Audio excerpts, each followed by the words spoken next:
very giant builds, and I can send Skizz some pictures so that you can supplement the audience. But this is a part of me that is very lost now because I think people very strongly associate me with like the SMPs, the role play, Hermitcraft, Empires, like hardcore Minecraft, all this survival stuff where you're not building on this scale. But truly, I started out just like modeling things. I made a big like Daenerys Targaryen, like with 3 dragons on her arms. Oh, let's go. Made like Amazing. a 3-headed dragon. Like these were giant builds. And like I would show people what I was doing and I would call it art and I wouldn't even have to say it was Minecraft. They wouldn't know it was Minecraft looking at the picture of it. They would have no idea. It doesn't look like Minecraft. Welcome back to the show. There's no telling where we'll go. So come and share a laugh on the Imp and Skizz podcast.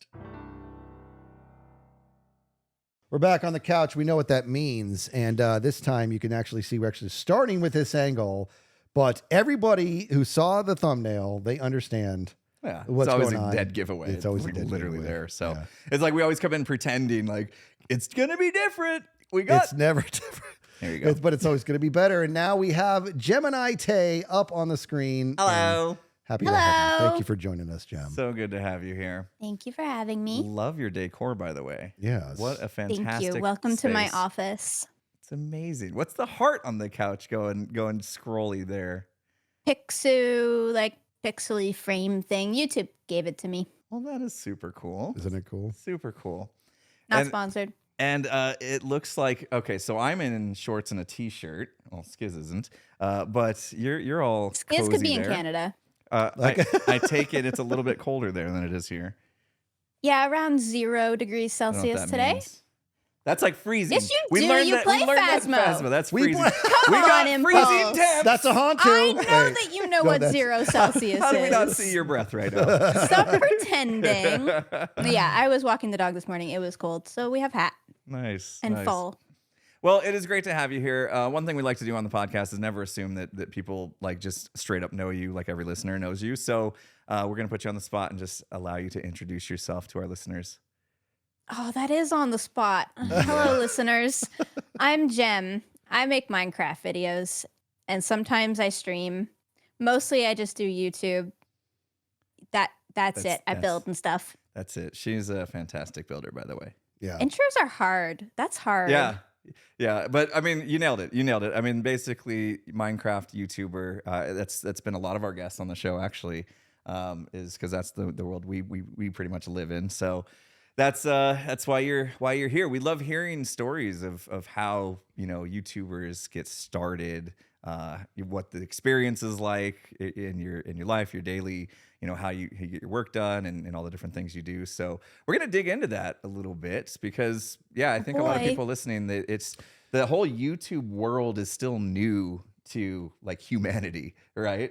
In the grand scheme of things, it sort of is. It started off as like a kind of a platform for people to dump their junk and then turned into an educational platform and then had its educational, its entertainment-based roots. And now it's just in everybody's basement who wants to be a part of it. And so it's, the thing is when people don't, they're not in first and second grade saying, I'm going to grow up and be a YouTuber. That's not a thing. That eventually will be a thing. I think it is now. Right? Yeah, it might not It's actually be now. It might be It's now. absolutely Yeah. a Become a thing, but not when we were. That's correct. Not when obviously. we were. And actually, and that's what I kind of want to start with Gem is that going back to when did you start to realize that this was something? Now you have your GeminiTay, that's your main channel. You have a second one, I believe it's called Gemini 2, if I'm not mistaken. Yep. And that's where you put a lot of your VODs and other stuff. Do you have a third channel I'm just not aware of? No. Okay, so No. we got Two's those two. enough. Yeah, two's She's enough. she's very good, much better than I am at like maintaining focus on what she does. Yeah, that's a virtue. Which I admire that, and I'm like I try to learn from her. The other day on the Hermitcraft server, I was in this space where I was trying to like plan out how I was going to do all the things I wanted to do. I want to do this series and this series and this series and this podcast and this. And she comes in and she looks at the wall and she's like, "What are you doing?" You can't. Calm down. You can't do it all in a week. Yeah. You cannot do 6 things Yeah. in like a 5 or 6 day work week if you want to have a day off with your, not a thing. See, not a thing. So right off the bat, we know that like she's way smarter than I am, which is awesome. And she's helping me. That's not true. I've actually spent the last 2 weeks rearranging those signs over and over again, trying to find a combination that works, and it's not happening. she was right all along. I just should have listened to her. But you don't count everything as work. I think that's one thing about this job that people don't really realize is like what we're doing right now, that's work, but also the hour you guys just spent setting up, that was also work. Right? That's a part of your job. Setting up cameras and running wires, that's part of the job. Doing thumbnails is part of the job. Researching like marketing stuff, that's part of the job. Like there's more to it than just when you sit down and record. That's really, really good advice. I mean, we're diving right in right now to what it's like to be a YouTuber, and I think that's really good for people aspiring to be a YouTuber and maybe considering that, like the second graders, third graders now that we kind of joked about. But if they are like, oh man, I'd love to be a YouTuber, I think it's good to hear that from YouTubers that it's not just play a video game, hit record, and upload, when you're done, and that's it. Like there's so much more to it. Like she just hit on it, which is it's a lot. It can be very, very time consuming. And she's right. A lot of those things I actually, even after 10 years of doing this, I don't factor into my time. I haven't like learned to give me that space of like thumbnail design time and ideation time. And we've talked about this before, like just the idea of coming in and sitting on this specific couch and just staring at the wall until ideas come. I typically just go. What do you do, Gem, to like where do you find that your inspiration hits you? Is it out walking the dog? Is it, sitting at your desk? Where do you usually get your inspiration from? Oh, everywhere. I think this answer definitely changes day to day and depending on what I'm doing. But usually I like to have like thinking. I have a thinking playlist. Impulse would like this. I know you like music. But I like to get in the car, go on a drive somewhere. Like me and Winnie go on a lot of walks. So we have to drive to our walks. So we'll be listening to a bunch of playlists there and ideas will just be flowing in my head or while I'm walking the dog. I used to like to run. I've gotten out of that recently. I would like to get back into it. But like, that's how I'll process things. Like when I got invited to Hermitcraft, that was a lot to process. So I immediately like went on a run and I blasted music in my headphones and just thought about like what's going to happen, what's the next like few months going to look like, what's my base going to look like how am I going to, what's going to happen? Like I don't know, I need to run it through my mind, all the scenarios, and I find that really helps and that gets a lot of inspiration. Then I write it on a notepad in my phone usually. I was going to say, okay, yeah. So some people, we had a Mumbo on the show. And he had like multiple journals where he handwritten journals. I do that too. Do you have one? Hold on. Look at this.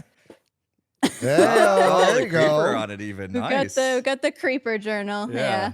Cool. I got pen and paper always here.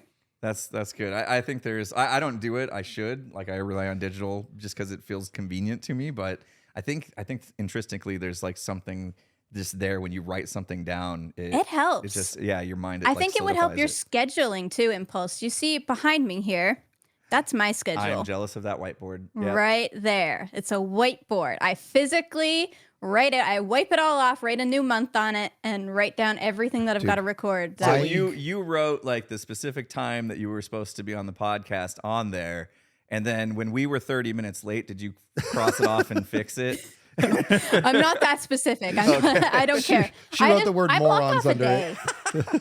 She just crossed off. Thank you for your patience, by the way. We did have a bit of a rough morning with our technology today, but I think it's all working now. The calendar thing, I literally did that yesterday. I'm several days late in getting this month ready, but Impulse and I had a conversation yesterday, and we started to realize how many things are in the air right now. And I'm like, I have to get writing this down. So I wrote out the calendar. I have exactly what she has. Mine is on the fridge. It's more like a transparent one, but it has the month blocks, and I just erased everything, started the new one, and got to get everything on there. Otherwise, this is busy season. We're in November. Yeah. This is the busy month. Yeah, this is the crazy one. I think that's been part of my issue lately. Is like I'm feeling a bit overwhelmed because on top of trying to get a bunch of content out because it is the season to do it, we also have IRL obligations, right? We have holidays and time with family and all that stuff that we got to factor in as well. So it can get kind of tough balancing everything. I mean, as far as balancing your work / life, how has that been for you since you've kind of gone like full-time YouTuber mode? Do you feel like you got that pretty well under control then? It's definitely hard. I feel like I don't do a good job myself, but I do a fairly good job with my family. It's actually sometimes tricky with family to even get them to realize that I'm working. They'll like call me to invite me to things in the middle of the week, and I'm like, I do have a job. I don't. It doesn't seem like it all the time, but I do have one, and I need to attend it. But yeah, normally if my family calls me up and wants to do something, I will drop anything at work. That's like my rule. Like I'll go because I have the privilege and the freedom to do that with this job, and it's the time to do that. All my grandparents are still alive. I want to go see them whenever I can. So very important on the family side, but on the personal side of things, I'm a lot worse at it. If nobody's calling me up that day, I'll work from 8 a.m. until like 10 p.m. Until I go to bed, basically, just all day. Wow. The only reason I would stop is to walk the dog. Thankfully, I have a dog. She makes me stop. Helps keep that mental health a little bit, break you away from the screen, I suppose.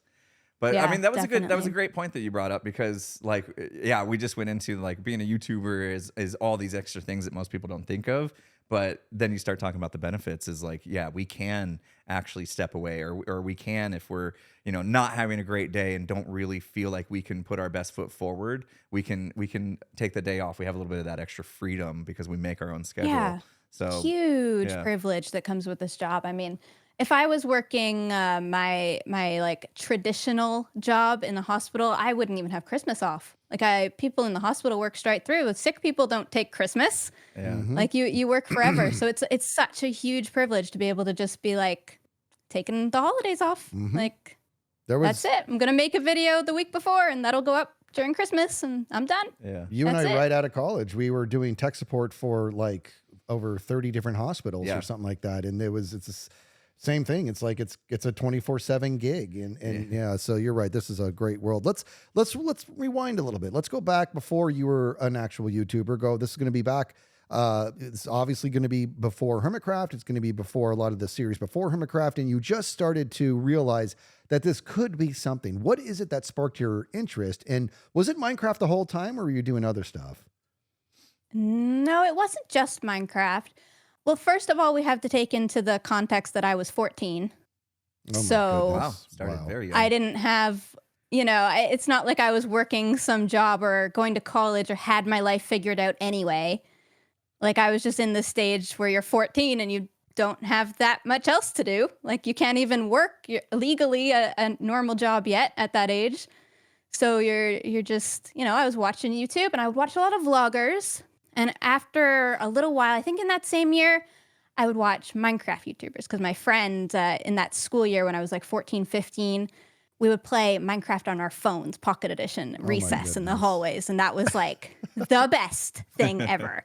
And so I would start watching YouTube videos of people playing Minecraft, and I would find like Etho and B-Dubs and Doc and these Minecraft. I don't even think Hermitcraft was a thing. It was like super long time ago. And I'd watch them making videos. And at the same time, I'd also be watching a few vloggers from back in the day, like Shaytards, I think I watched a lot of.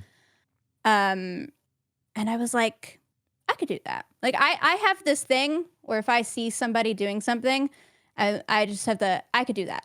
Like I could do that. Like, and that pretty much applies to most things. I don't think I could do it well, but if I see someone doing something and I'm interested in, I'm like, I can do that. That doesn't look that hard. Like I could probably figure that out. And I've had that for a while. So I saw Don't ever lose I saw that. B-Dubs doing it, and I was like, I could do that. Yeah. So I used my laptop, and I got my dad to buy Fraps, which the recording software. Oh, God, Fraps. my dad is a patient man because I made him buy me Fraps, which was paid when OBS is free. So I don't know why I did that. But yeah, I started recording and editing, and my videos were horrible, but it worked out. So those videos that you first made, are they still up? Like, are they still publicly available for people to go back and be like, let me see what Gem made 10 years ago? No, my first videos aren't.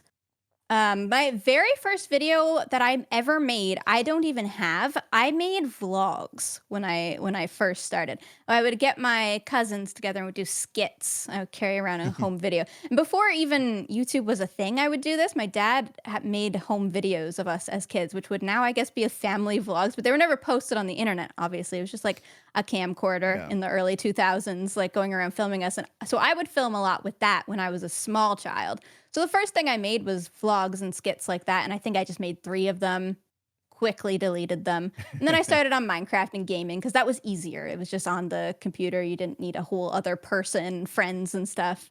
Just do your own thing. So my first videos were Let's Plays, and I think I have a reaction video to it still on my channel. So if people want to watch that, they can. But it's bad.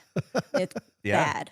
But that's always the case, I think. I don't think I've met a YouTuber who would look at their first, couple videos or even first couple years worth of videos and not cringe at themselves, right? Like it's part of the process. And a lot of people that ask about, advice for somebody that wants to become a YouTuber, I always just tell them, make as much content as you can and learn from it. You know what I mean? Like look at it when you're done. Look at it and be like as critical as you can possibly be of yourself, and like take notes on what you could do better, and then make another video and see if you can like correct that. Did you find yourself kind of going down that same path early on? No, early on, I think I ignored everything. I don't think that I planned to be a YouTuber. That's the thing. Like you guys were talking about this, like it wasn't really a job. Like when I was 14, YouTubers weren't making money. Like YouTube was not even Google at that point. Like there wasn't money in this. So it wasn't like I was looking at this like, oh, I want to be famous. I was just like, I'm gonna make this video and my friend might watch it. Like, that's it. Like that's okay. That's all I want. Like I don't need anything else from this. No, that's fair. That's fair. Yeah, just make videos, have fun.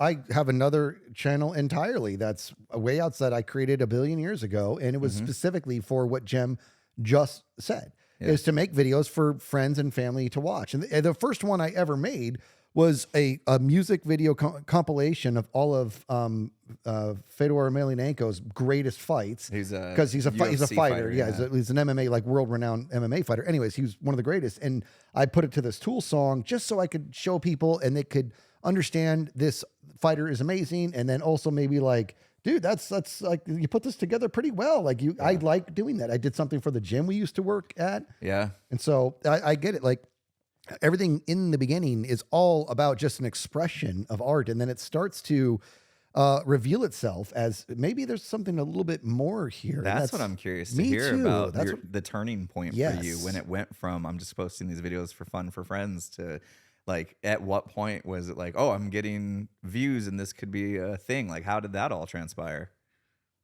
Oh God, I don't even know if I have a good answer. Like I think to this day, I'm like, this could go away and I'd be fine. Like this wasn't my career plan at any point. Like when I was invited to Hermitcraft and I had almost 1 million subscribers, I was in school.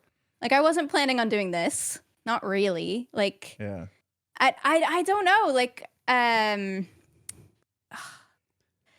guess there was a point where I posted a tutorial, and at the time it was just for this little Minecraft community that I was a part of. So I was a moderator on a Minecraft creative server where people do builds and stuff. And at the time I posted a world edit tutorial, and it was just for the people on this server. And that world edit tutorial did extremely well. Scar references it constantly in conversation with him, because he's like, I can't remember to flip a build unless I watch Gem's tutorial from like 2013. I'm like, great. It's awful. But like, at the time, a lot of those videos were like a super like dubstep intro, like craziness, super cringe to watch. So if you had a tutorial that was just straight to the point, it actually did pretty well at the time because it was a much less saturated market. So that tutorial did quite well. And then I kept doing them because I was like, this is cool. These tutorials are actually helping people. People are learning to build. People are learning world edit. And then that kind of got successful. And I was like, I could teach more people to build. And I started doing build tutorials and showing off the art that I was doing in the game. I wasn't a survival Minecrafter, so that's a big difference from what I am today on Hermitcraft. I play a lot of survival. At the time, I was just doing creative mode pretty much, and world edit and voxel sniper, and I I would have considered myself more of an artist within the game than anything else. I wouldn't have thought that I was like a Let's Player. I didn't have a series going on. I just did one-off videos like, here's how you make a tree. Here's how you make a dragon. That type of vibe. So once that kind of started going, I guess, I don't know when the turning point is. I think it was around the time where I made friends like Flip and Jimmy and Mythical Sausage. I met a lot of them and we started an SMP. I was finally doing like a series. And it wasn't a successful series. It was an old live streaming SMP that we were a part of, but they were starting to have more conversations leaning towards, you know, we're going to go for this. We're going to try to make it into something. And I was like, that's cool. Like we could do this. Like this could make money. And I remember you get that first mailer from Google in the mail that's like, you have $15 in your Google AdSense account. If this gets to 100, we'll pay you. Yeah. And eventually it did get to 100, and I bought my Yeti microphone, which I still have. It's on the floor. Oh, Very wow. nice. And that was the start. Once I had that, I was like, okay, well, every cent I make on this, let's put it back in and just keep going. No, that's a very good strategy for when you're getting started, you know, because that's another question that we get a lot of. Like a lot of people they ask, you know, how do you get into this, and what do I need, you know, to make videos? Nothing. And like you just said, like if you had known better back then, you would have gone with the free OBS instead of paying for Fraps capture software. Maybe you go with DaVinci Resolve that's free instead of paying for Adobe Premiere. You buy yourself kind of a cheap headset with a microphone. I think I started off with like a Logitech headset that had the flip down mic. Yep. Is how I got started. But then once I made my first bit of money, you upgrade little by little and start to get there. But you don't need that stuff starting off because you're still learning. Your content's gonna not be great. Your equipment doesn't have to be the greatest either. Yes. You know? It's so important. The only thing that you need is to want to make videos. Yeah. You don't need anything else. Brilliant. Okay, hold on. You just created the thumbnail. So I got You created that's the text that is on the thumbnail that everybody saw when they clicked on this video. You just did it. You nailed it. You crushed it. I'm doing and this. he's thinking ahead, so he doesn't have to dig it out later. We'll write it down now because I'm gonna forget. But one of the things that we do is when I'm editing, I'm always looking for a pivotal moment or something that is iconic in the podcast where the thumbnail would reflect that moment and the overall like timbre of the video. That's it right there. You know, she said something else in that too that stuck with me, and I'm not sure anybody that we've had on the show has said it in that way. That how you viewed yourself in Minecraft was as an artist, like you were using Minecraft as your canvas.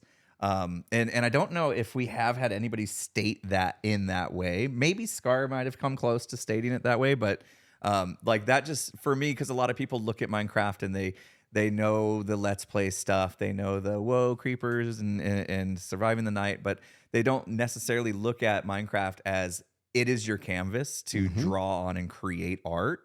And so like just putting it that way, I think might help some people understand that, you know, if they don't play Minecraft or never seen a Minecraft video or anything, that they may have like a completely not wrong, but like a different idea of what it actually is. You know, especially when the first thought most people have is the graphics suck. Like, how could you create art when when it's blocky? You know, it's this blocky graphics aren't great, but you can, right? Like you've proven it. You've created. People are looking at the wrong scale, really. Like scale. I used to make. You would almost call them models, like the huge organics, like not attainable in survival Minecraft, really. You could, I guess, now with Lightmatica, but very giant builds. And I can send Skizz some pictures so that you can supplement the audience. But this is a part of me that is very lost now because I think people very strongly associate me with like the SMPs, the role play, Hermitcraft, Empires, like hardcore Minecraft, all this survival stuff where you're not building on this scale. But truly, I started out just like modeling things. I made a big like Daenerys Targaryen, like with 3 dragons on her arms. Oh, let's go. Made like a 3-headed dragon. And, like these were giant builds. And like I would show people what I was doing and I would call it art and I wouldn't even have to say it was Minecraft. They wouldn't know it was Minecraft looking at the picture of it. They would have no idea. It doesn't look like Minecraft when you render it out. So it's totally different. I think it's something that's a little lost in our community at the moment. It's something I wish I did more now if I had that time.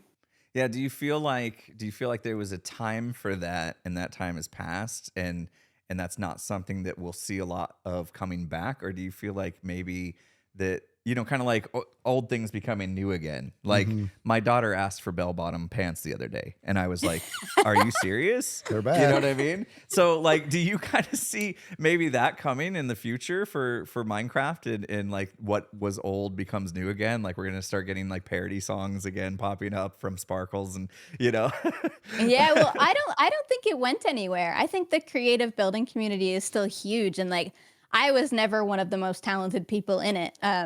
I blew up my YouTube channel with that as a start, but there's still a lot of artists and build teams that don't touch YouTube or Twitch or any of the social media that are mega talented and using Minecraft to model, to make art. And it's not going to get millions and millions of views, but I think it could if the right YouTuber started marketing it that way. I don't think it's gone at all. It takes so many hours to make those things. I don't have it right now. Yeah, for sure. So you kind of transitioned from, doing the big models, as you said, to becoming more of a Let's Player. And you mentioned like role playing in there as well. Is role playing something that's like always been kind of natural to you, or was it something that was a little weird at first you had to work on? Or like, where is your history with role playing like stem from? Oh, I don't know if I have a history. I don't know. I think that it comes from just being a kid and like playing pretend. Like, I don't think I ever let go of that part of me that's just a kid, like playing with dolls. Like it's just very playful and very youthful. And I don't know, I guess the role play can be serious as well, but I don't think that I ever did anything crazy serious. It was just fun. Like it's just a way to express yourself through a character. And I think that I really enjoyed that. I didn't necessarily get super deep into it, but I would like to. It's fun. I'm just not that good at improv. Like I think I really need to work on improv. I'm with you on that one. I think that's the best part about the life series that we're part of now is that is our stage for practicing improv. Right. And so we find ourselves typically trying to be a little bit more character like and role playing in that series. And then also like Skizz was telling a story about a quip that he had in the live series, the last episode that he did. And it's like that's it. Like having the chance to have the the yes and experience and just practice that improv like on a stage. Yeah. Like we mentioned Minecraft is a canvas, but it's also a stage, right? And so that's what we use it for. Like our world is our stage. And what's nice is we also get to build the props. We also get to build the backdrops and then make our experience as we go. And Gem was talking about how like Minecraft in general is her canvas, right? A blank canvas, and she's going to go paint a picture. And I admire that to such a deep degree because I my whole life when I was a kid and I would see my friends and they would be sketching something or doing a pencil drawing and it was amazing. I'm like, how are you doing this? My brain cannot connect to my hand to make it do that. But when we do the live series and the show hasn't started and nobody has a storyline, nobody has any sort of direction, that's my blank canvas. It's the fact that there's no story. That's actually where I get to flex. You know what I mean? Because I love the improv stuff. I love just whoever I encounter, just seeing what unfolds in those moments. That's why I like the live series so much. And I find it interesting that Gem thinks that she's not good at improv. I disagree. I've had plenty of interactions with you, Gem, to realize you are good at it. You seem very comfortable at it. But the fact that you think you're not is indicative that there's probably a lot more coming from Gem in the next 10, 20 years that we don't know. And that's fun. That's exciting. Yeah, it's always important to improve. And I think let's loop this conversation back around to the beginning. Kids who want to be YouTubers, what could they do? Yeah. Go to a drama class, do public speaking, Ooh. do English class. Like my English teacher in high school did something so key for me and I'll never forget it because this is the only thing a teacher has done for me that I'm like, this is important to this specific career. And it's so hard to do something in high school that's specific to YouTube. But he got us in a circle. I'm from a very small town. My English teacher was also my drama teacher, was also like a bunch of teachers, but it was English in this particular the class. town dentist / sheriff. This man wore a lot of hats, but he was fantastic. But he got us in a circle in our desk. It was like a semicircle, and one person had to get up in the center, and he would say a word, and to talk about the word as long as you can. You could not say like or ah. You had to just go without saying that. As soon as you said it, you were out, and it was the next person. It was who could go the longest without like pausing, or like you could pause, but it had to be a silent pause like that. And it is so important. Like that. Yeah. That is huge to practice. And it would just be like stupid words. It would be like pizza. Like talk about pizza for as long as you can without saying ah. Yeah. That's hard for I a would be 16-year-old, out especially. immediately. Like Yep. Over 10 years of doing this, and I am still the master, you know. I do it too. It's crazy. Yep, It's after all such this a hard time. habit to break, you know. And in different cultures, they have different filler words. See, I just did it. They have different filler words, right? Like we used to work with people from Israel, and theirs, instead of it was eh. It was eh. Yeah, it was like a noise, like a guttural noise. Yep. And so that's when I realized, like, oh, we all kind of like do that, you know. And I think I see like the younger generation now, even younger than you, Gem, that use like is their filler word now. It seems like. Like is making it through the generations. I still use it today. Yeah, I mean, all this stuff kind of like happens. that's a pretty big one. You Yeah. just said it, dude. Yeah, it kind of like happens. Yeah. But You guys are so cool and hip. Yeah. we are. That's right. we are the hipsters. We'll talk about the whole dad experience at TwitchCon later. Spoilers. Because we just got off we just did the podcast. The last two podcasts actually are talking about TwitchCon, which we got the chance to meet Gem in person. I think that's when we just asked her to be on the podcast, right? Yeah, Skizz asked me, Impulse. It was not you. It was Skizz. Skizz invited me to this podcast, sat down at dinner. For the record, Impulse and I had talked previous about this anyways. I know. And we all I just went- like giving Impulse She crap. knows me well enough to know that I'm so competitive that even will irk me, Yeah. knowing that you beat me to the punch and inviting her to the podcast. Dude. That's what that Impulse was. invited me the same day, an hour later. That's funny. Missed it by an hour. I'm telling Come you, on. 95% of the things that you beat me at, I didn't even know we were competing. Yeah, So- that's fair. That's totally fair. No, but we were at dinner. Yeah. We were talking about the podcast, and that's when I was like, yeah, I'm just gonna. Impulse and I have already talked about this, and when I brought it up, she was all in, and it was very exciting because I was like, this is a different person to get on the podcast. It is. Everybody we've had has been kind of like closer to our age, and they've been male. Actually, she's the first female that we've had on the podcast. Second female we've had, but the other one was in a duo. That's right. Yeah, Evan and Caitlin's a single entity to me. Right. Yeah. yeah. Which you met Evan and Caitlin as well at TwitchCon. I did. so They that were was cool. amazing. Yeah, that was cool. Yeah, they're wonderful. But yeah, you are the first solo female guest. I mean, I guess that brings up a point. And actually, we had a question from one of our Glimpse supporters about that. Do you feel has being a female in this world, in this content creator world, in the public eye, do you feel like it has been more challenging to be in the space as a female content creator in your eyes? Like, do you feel like you've had to go through more hardships at all or anything? Do you feel like you deal with more, I don't know, toxicity, I guess, online? I think I definitely do. I think it's difficult to pinpoint exactly why it's so much more challenging, but I definitely see it. Like I definitely feel it. Like I get invited to things. I've even been invited like to travel to things. I've been like, there's like maybe 2 girls in this room and I'm one of them. Yeah. Like it is a boys space. And normally, like, I mean, most of the men I work with, all of the men actually I work with are fantastic. Like you guys are amazing. So it never really, I don't let it doesn't matter that much, but I do wish there were more girls around. That would be cool. I'm sure my comments and DMs are a little different. I have a certain amount of, like, we just went to TwitchCon, and there's a certain amount of anxiety in me from what I know is lurking in my DMs that probably isn't in you. But, like, that's not something you can quantify.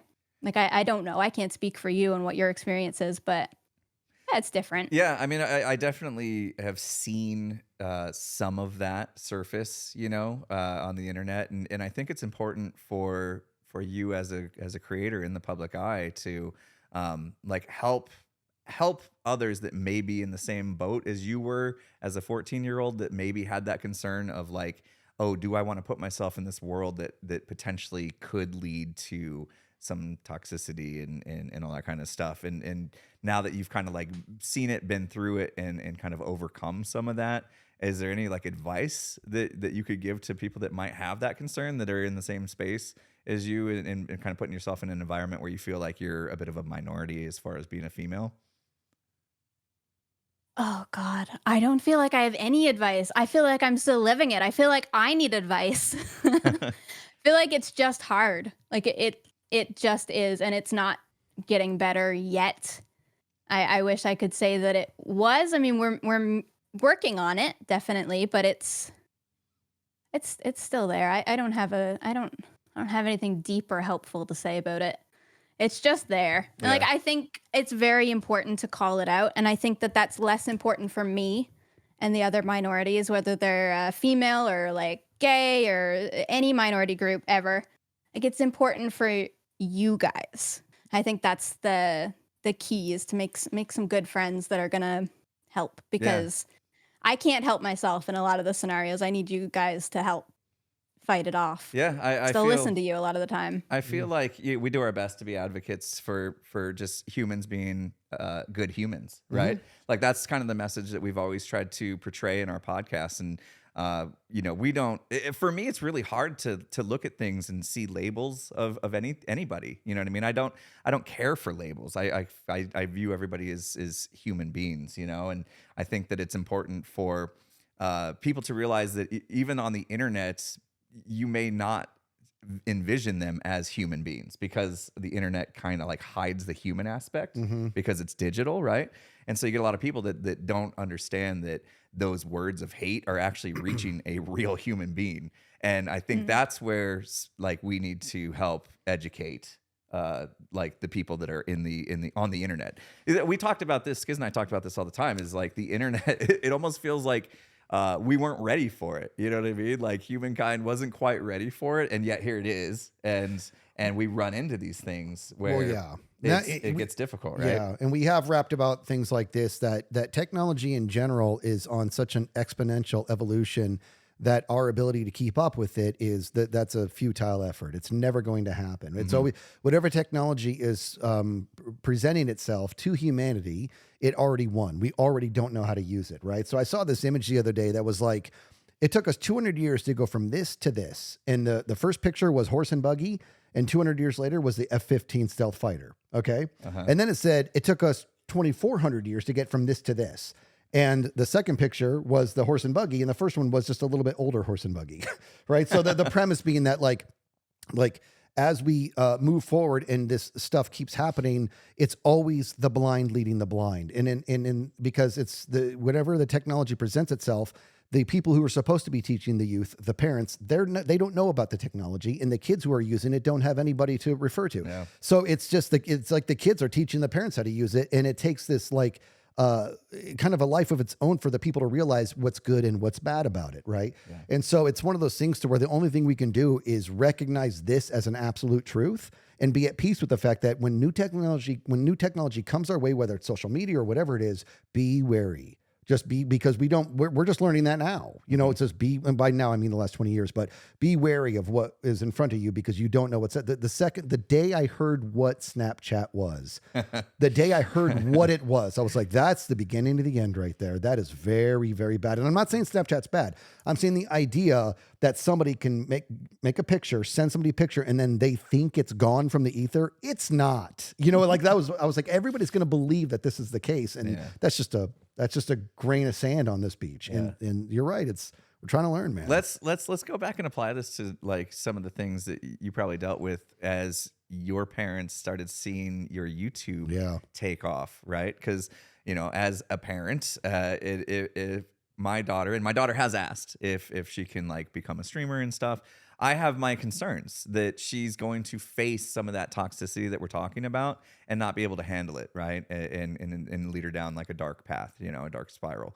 So were your parents ever expressing that kind of concern as they saw you kind of dive into this YouTuber world at all? Did you get any of that from them? No. My parents are older than you guys. Good. And they But younger than not by a civilians. lot. Not by a lot. But they don't. I mean, my dad is very good with technology, but not with social media. I mean, I made all my social media accounts when I was 14, 15. They didn't know. Yeah. Because it's all new. It's all new. No idea. Like, yeah, it's all, you know, I make this joke all the time, and my parents probably roll their eyes every time they hear it now. But like for the longest time, my parents always just told everybody that my job was to play Minecraft. Yeah. You know what I mean? They didn't quite understand what the YouTube part and the content creator part meant. So they just say, oh, my son, he plays Minecraft, you know? So Yeah. yeah, I find totally myself, like, I have to teach my parents internet safety. Like when I started getting bigger on YouTube, I had to go through all of my parents' social media and be like, well, not my dad. My dad doesn't do social media, but my mom, oh my God. I like just teaching her like, hey, don't put your address in your Instagram bio. Like, why is that there? Yeah. What? Get it out of there. What are you doing? Like, let's practice some internet safety. Yeah. It's actually pretty much a fight almost every Christmas. Like every time I go to the holidays, like my grandparents, my parents, like just being like, guys, like stop posting your personal information on the internet. Like stop it. Yeah. Do you find... I did not have them doing that to me. Like I am that. I am like, stop, please, please be good on the internet. Did you find that as you were finding success in this space that, you know, parents always become proud of their children's accomplishments? I think it's natural, right? Were they doing that kind of thing where, like, as you started like having more subscribers, maybe posting on Facebook, like, hey, my daughter GeminiTay is up to 1 million subscribers on YouTube, and like that's coming from their personal account. And now all of a sudden everybody's like, oh, and that's your daughter, and there is her real name. Okay, did you find any of that kind of going on? Extremely creepy. Luckily that I fixed this problem before the 1 million subscribers. So we lapped that up around 100,000. So it was much less of a risk then. But yeah, definitely a problem. Man, it's so easy to get doxxed on the internet. It's so easy. Yes.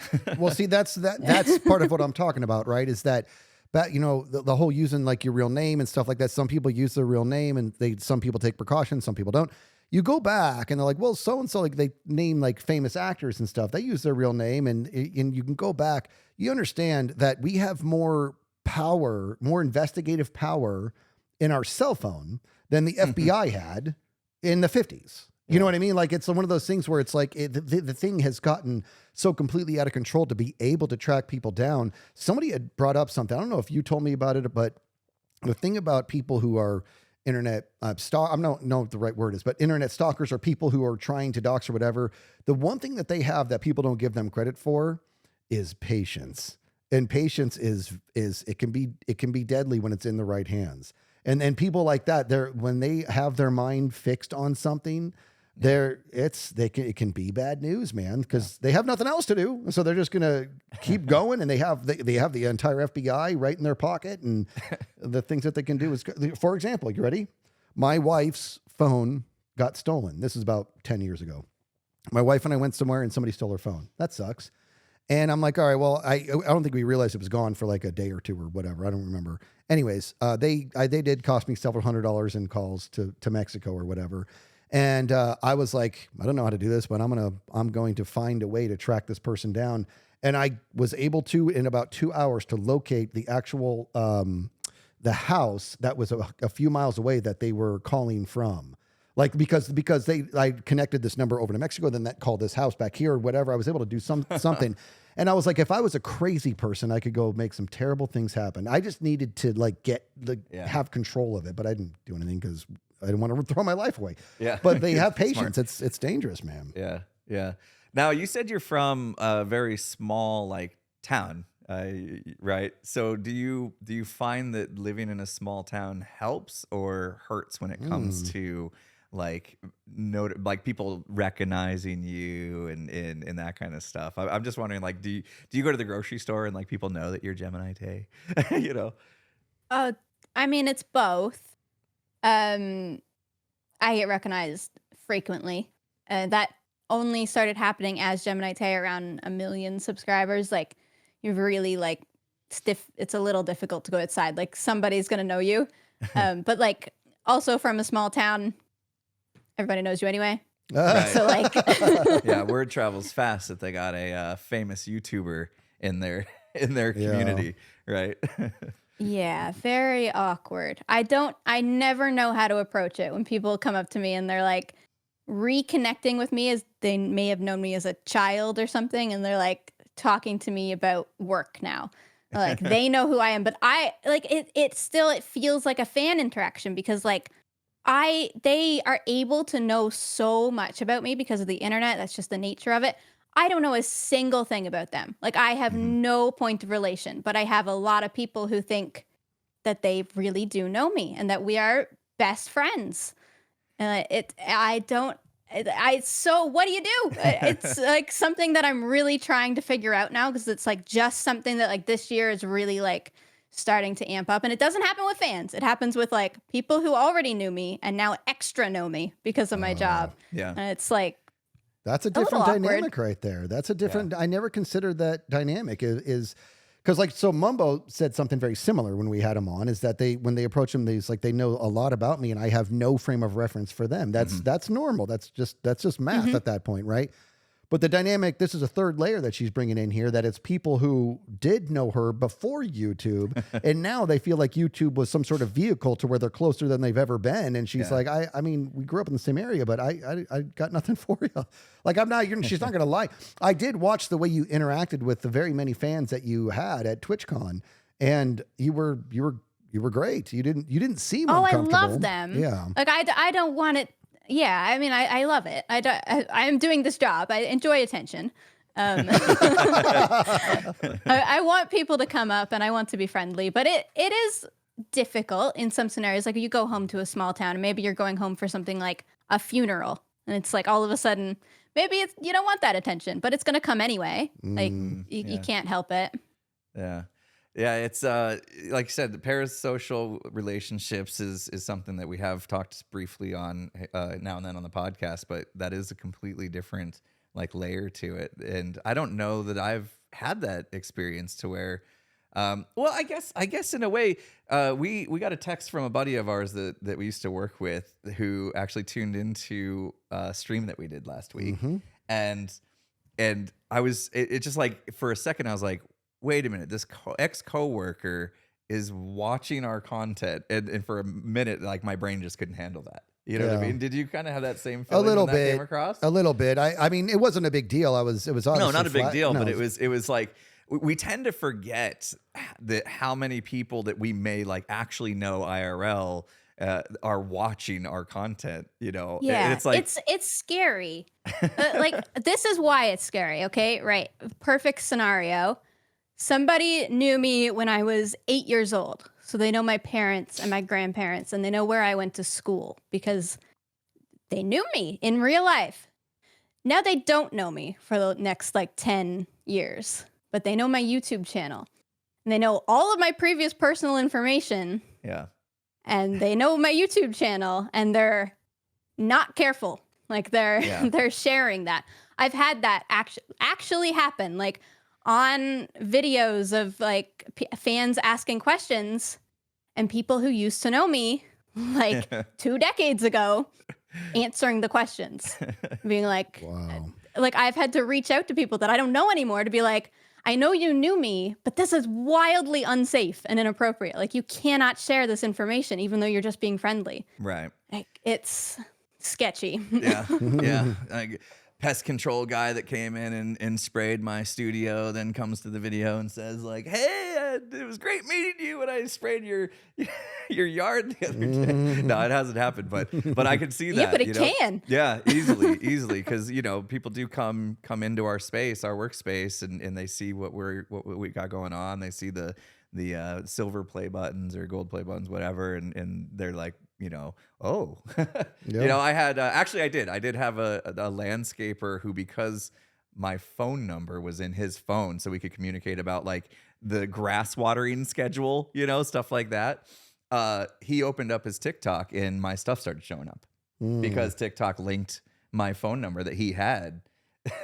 Wow. And it's like, whoa, oh, okay. He's like, yeah, I saw your TikToks. I'm all, you're my landscaper. Like, what are you doing? Like, it's so weird, right? Like, it is. Yeah. It makes it difficult to relax, right? Like, I don't know if you guys are like this, but like, I'm not going to fully relax in a public scenario or like even just a small gathering unless I know everybody's not on social media. Like that's the only way that I'm fully like being candid, I guess. Cause personal information, it leaks so easy. It's so sketchy. Yeah. It can be scary. But I mean, it is, like we said, there's ups and downs of being in this space, and we've talked about a lot of the ups as well. Like, what has been the most like rewarding part of being a YouTuber and being over 1 million subscribers and obviously getting the attention? I mean, we couldn't even walk through TwitchCon. you had so many fans run up and want to talk to you. I mean, yeah, that's the most rewarding part. Like, no competition. Like going to TwitchCon, signing all those autographs. Like that was amazing. Like this job is incredible. And for all of those negatives, I would never trade it. Like it's awesome. Yeah. It's so rewarding seeing fans and being able to make art that actually reaches people and has an impact and helps people. Like, that's huge. Absolutely. Yeah, I wholly agree with that. And it was funny because like the first like convention that Skizz you went to was like what, Anaheim in 2015? 16. And Skizz is so naive that he didn't think anybody would recognize him. You didn't even bring like a Sharpie or whatever to sign stuff. No, you threw one at me and I said, "What's this for?" You're all autographs. I'm like, "I'm not going to need this." And I threw it back and you threw it back. You're all, "Yes, you are." Because you had gone to a Minecon the year before and you said there was a fair clip of people asking, which is very, very flattering. It was incredible. You're right. I was naive. I didn't see it coming. It was cool. Yeah. And it's still like, it still gets a little overwhelming because we go to these places where we're not. For me, I don't go to the grocery store and get recognized. But when we go to these conventions, we're in a space where these people are in. Our niche. Everybody's there for the same purpose. Yeah. So to stand up at the MCC event and then all of a sudden have a line of people that want your autograph, even still caught you off guard, very much so. Then, right? Very much so. That was extremely humbling, and I was very shocked. But and I think, Gem, you had did you have a swarm sticker on your? Gem had to walk the secret tunnels of TwitchCon with a security guard. I don't think I actually needed that, but I was grateful for it because, I mean, I do get some sketchy messages, so it's nice to have a little bit of extra security. Yeah. No, it was amazing. All of our fans are so respectful as well. Like I know we talk about the downsides of this, but I think most people have very good intentions. They just don't understand the internet most of the time. Which is the sad part. But yeah, meeting fans. I mean, that was, you're right, Skizz. It was so humbling. Like, I feel like for days afterwards, I was just numb. I was like, I couldn't even process it. Like, it was crazy. Well, let me say this. I want to really dive into TwitchCon because you and I that was one of the most fun podcasts we've ever had, was just recounting TwitchCon and being able to spend the time that we did with Gem and a lot of what we saw. I think that there's a lot more. Like, we're going to end up getting a percentage in and then cut it off. So I kind of want to cut it off right now and start the next episode with Gem. I'd like to dive really unpack TwitchCon, the whole experience with her here and specifically her experience, and then learn a little bit more about the girl behind Gem. It would be nice to hear, because you did a fantastic vlog. You were so smart about like getting the phone out and recording stuff as it went. Really good. I typically just like forget. I wasn't even thinking about that. But you did a great job with that, and your vlog was fantastic. I really enjoyed it. But I don't know if you got a chance to listen to our past couple podcasts about I did. TwitchCon. So you've Big heard fan. like thank you. And now you've heard like our kind of recollection of it. I would be very curious to see what you think we missed out on, or if there was like you saw things maybe differently than what we did. Maybe we can fill in some gaps as well. Yeah.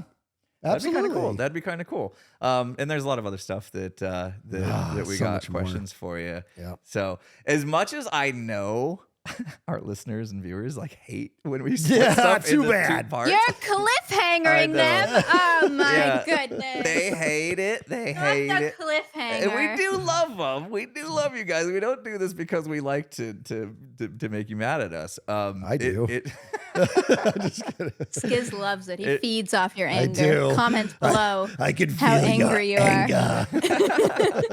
I think it is a good point to wrap this one up and hear about a little bit more about that experience. And like I said, there's some other things that we want to dive into. We have a list of questions that we didn't quite get to, some of them that we'll probably want to ask you as well in the next segment. So good wrapping point for now. And So stick around, Gem, and we'll continue this amazing conversation. see you in a week. See ya. See you in a week. Or 5 Sorry minutes they're in our doing this case. to you.